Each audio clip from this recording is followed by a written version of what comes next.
There's drama in the world of automotive, and drama for any publicly traded company almost always amounts to stock shares taking a dip. Reuters has tabulated just how much damage Hyundai and partner company Kia recently took in the market after it was announced the automakers were no longer planning a deal with Apple to produce a much buzzed about Apple car or its components.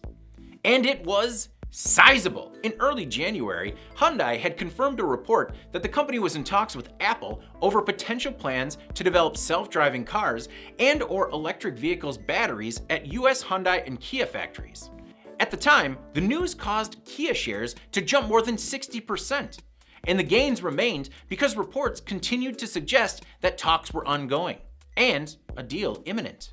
But in a pure example of the bigger they are, the harder they fall, both Hyundai and Kia took dramatic hits to their market value this week when Hyundai announced to shareholders that they were, in fact, not in talks with Apple on autonomous vehicle development. The fallout from the surprise shift sent Hyundai shares tumbling 6.2% and Kia's 15%.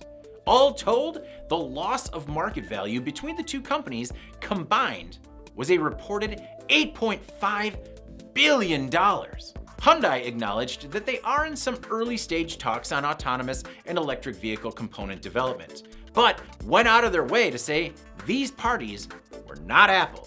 According to Reuters, Hyundai's traditional approach to manufacturing, using a vertically integrated supply chain to produce many of its components and materials, means it's often been reluctant to work with outsiders.